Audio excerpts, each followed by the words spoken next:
আসসালামু আলাইকুম ওয়া রাহমাতুল্লাহি ওয়া বারাকাতু। সম্মানিত উত্তর পূর্বাঞ্চল আহলে সুন্নাত ওয়াল জামাতের সাধারণ সম্পাদক ও মুখ্য উপদেষ্টা সাহেব এবং সম্মানিত সকল পদাধিকারীবৃন্দ, বিগত কয়েকদিন থেকে করিমগঞ্জ মাইজডিহি সেটেলমেন্ট স্থিত সৈয়দ মফিদুল হোসেন সাহেব কুরআন শরীফ ও হাদিস শরীফের ভুল তিলাওয়াত ও অপব্যাখ্যা করে মানুষকে দীর্ঘদিন থেকে বিভ্রান্ত করে আসছেন। সেই সাথে হক্কানি উলামায়ে কেরাম নিয়ে বিভিন্ন নানানভাবে কটূক্তিকর মন্তব্য করে আসছেন। পূর্বে যারা দিন ইসলামের খেদমত করে আসছেন, বিশেষ করে জৌনপুর, ফুরফুরা ও রামপুরি সিলসিলার তরিকতের বুজুর্গদের নিয়ে বিভিন্ন ওয়াজ মাহফিল ও সভা সমিতিতে কটূক্তিমূলক মন্তব্য করে আসছেন।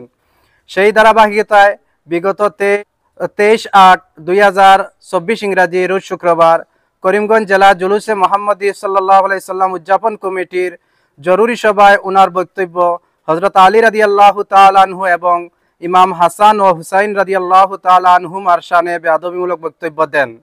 সেই সাথে শামসুল উলামা আল্লামা সাহেব কিবলা ফুলতলি রহমতুল্লাহি তাআলা আলাইহিকে নিয়ে প্রশ্নবিদ্ধ করেন এবং হযরত নিজামুদ্দিন চৌধুরী বিস্কুটি রহমতুল্লাহি তাআলা আলাইহিকে নিয়ে বাজে মন্তব্য করেন যে উনাকে তিনি মানেন না, তিনি অলি ছিলেন না, বরং বিস্কুটি সাহেব রহমতুল্লাহি তাআলা আলাইহি ব্যাপারে যদি কথা বলেন তাহলে ওনার উক্ত সভা ত্যাগ করে সবাই চলে যাবেন, এমনকি ওনার কাছে নাকি ডকুমেন্টস আছে বলে মন্তব্য করেন।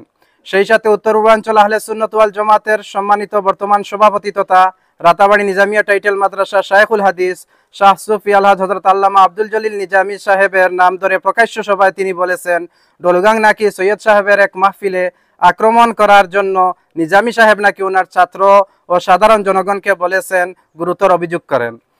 আমরা যা খবর নিয়ে দেখেছি ডলুগাং থেকে যা সম্পূর্ণ মিথ্যা এবং ভিত্তিহীন অভিযোগ। অতএব আপনাদের নিকট আমরা উপস্থিত সভা থেকে বিনম্রভাবে অনুরোধ করছি আপনারা যেন আগামী 2/9/2024 ইংরাজির ভিতরে আমাদেরকে সুন্দরভাবে একটি সমাধান দিবেন বলে আমরা আশাবাদী উপস্থিতি জনতার পক্ষ থাকি। আমি মোহাম্মদ আবুল কালাম ডলুগাং নিজামিয়া মাদ্রাসার সুপারিনটেন্ডেন্ট আল্লামা আব্দুল জলিল নিজামী সাহেবের উপরে যে মিথ্যা অপবাদ যেটা দিছেন, কইছেন যে আল্লামা আব্দুল জলিল নিজামী সাহেবে তার ছাত্র দিয়া তানে অ্যাটাক করাইতে আসলো ডলুগাং তার মহফিল, এই সারাটা মাত মিথ্যা।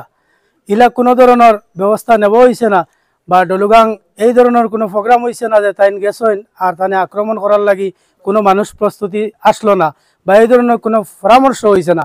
এবং সোহেল নুমানির যে কইছেন তার কাছে 300-400 ফোন আইছে, এটাও সারাহান মিথ্যা। অতটুকু মানুষ হইন আসলা না বা তাইন যে মসজিদে ইমামতিত আসলা কইছেন ও মসজিদ তাই 50-60টা ফোন তান কাছে আইছে, ই মসজিদও 6 ঘরে হামসায়া টোটাল মানুষ আছেন 20 জন। তাইন ফোনও কইছেন যে তাইন যে কইছেন 40-50টা ফোন তান কাছে আইছে, এটা সারাটা কিন্তু মিথ্যা। মাইজদির সৈয়দ সাহেবে যে সভাটা করিয়া আইছেন, যে মহফিলও গেছলা তাইন তার মহফিলটা সুন্দরভাবে করিয়া আইছেন, এই মহফিলও তাইন স্বীকার পাইছেন, বিস্কুটি সাহেবরে তাইন মানইন, ফুলতলি সাহেবরেও তাইন মানইন, এটা স্বীকার করিয়া তাইন আইছেন।